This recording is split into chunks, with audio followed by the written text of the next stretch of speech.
Welcome to History with Herodotus, where we embark on a journey through the ages, exploring the intricacies of human history and the profound impact it has on our understanding of the world today. In this episode, we delve into one of the most pivotal moments in modern history, the fall of the Iron Curtain. This monumental event marked the beginning of the end of the Cold War, a period of ideological division that had gripped the globe for decades. As we step back into the early 20th century, the world was ablaze with the fervor of revolution and the aftermath of two devastating global conflicts. The Russian Revolution of 1917 had given birth to the Soviet Union, an entity founded on the principles of communism, which would soon spread its influence across Eastern Europe. Meanwhile, Western Europe and North America were fostering a different ideology, democracy, and capitalism, championed by the United States. In the aftermath of World War II, the world was divided into two blocks: the Eastern Bloc, under the influence of the Soviet Union, and the Western Bloc, led by the United States. This division was not merely ideological, but also physical, with the Iron Curtain, a term coined by Winston Churchill, symbolizing the border between these two worlds. The Iron Curtain was more than just a metaphor. It was a tangible barrier, marked by watchtowers, barbed wire, and guarded borders, designed to prevent the free movement of people and ideas. The origins of the fall of the Iron Curtain are deeply rooted in the economic and social stagnation that plagued the Eastern Bloc. Despite initial successes in rebuilding their economies after World War II, these communist states began to show signs of decay by the 1970s and 1980s. Economic inefficiencies, lack of personal freedoms, and the stifling of innovation led to widespread discontent among the populace. One of the pivotal figures who would play a crucial role in the events leading up to the fall of the Iron Curtain was Mikhail Gorbachev, who rose to power as General Secretary of the Communist Party of the Soviet Union in 1985. Gorbachev introduced two revolutionary policies: glasnost, openness, and perestroika, restructuring, aimed at reforming the Soviet economy and increasing transparency within the government. These reforms were intended to revitalize the Soviet system, but they had an unintended consequence. They unleashed a wave of democratization and nationalist sentiment across Eastern Europe. As Gorbachev's reforms took hold in the Soviet Union, they inspired similar movements across the Eastern Bloc. Poland, under the leadership of Lech Walesa and the Solidarity movement, became one of the first countries to challenge communist rule directly. The Polish Roundtable talks of 1989 marked a significant turning point, as they led to semi-free elections that saw the demise of communist dominance in Poland. In East Germany, protests began to erupt in cities like Leipzig and Berlin, with demonstrators demanding reform and an end to the division of Germany. The situation was volatile, with thousands of East Germans fleeing to the west through Hungary and Czechoslovakia, further weakening the East German government's grip on power. The people of Eastern Europe had begun their march towards freedom, fueled by decades of oppression and inspired by the winds of change blowing from Moscow. The year 1989 was unfolding as a critical juncture, with protests and demands for reform escalating across Eastern Europe. In Czechoslovakia, the Velvet Revolution was gaining momentum, led by figures like Václav Havel, who would soon find himself at the forefront of the country's transition to democracy. The Soviet Union, under Gorbachev's leadership, was adopting a policy of non-intervention, allowing these Eastern European countries to determine their own futures. As the Velvet Revolution gained momentum in Czechoslovakia, Václav Havel's impassioned speeches echoed through the streets of Prague, inspiring thousands to demand an end to communist rule. On November 17, 1989, a student demonstration in Prague sparked a wave of protests that would soon engulf the entire country. The Soviet Union, adhering to its policy of non-intervention, watched as Czechoslovakia's communist government struggled to maintain control.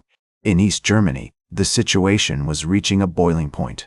Thousands of East Germans had already fled to the west through Hungary and Czechoslovakia, and those who remained were growing increasingly restless. On November 9, 1989, the East German government, in a desperate attempt to stem the tide of defections, announced that it would allow East Germans to travel to the west. But in a stunning blunder, the government declared that the new regulations would take effect immediately, without specifying the details. As news of the announcement spread like wildfire, thousands of East Berliners gathered at the Berlin Wall, demanding that the border guards open the gates. At 10:45 p.m. on November 9, 1989, the Berlin Wall was effectively breached as border guards began to open the gates, allowing East Germans to flood into West Berlin. The scenes that unfolded were nothing short of miraculous. Families reunited after decades of separation, strangers embracing in tears, and the sound of champagne corks popping as people celebrated their newfound freedom.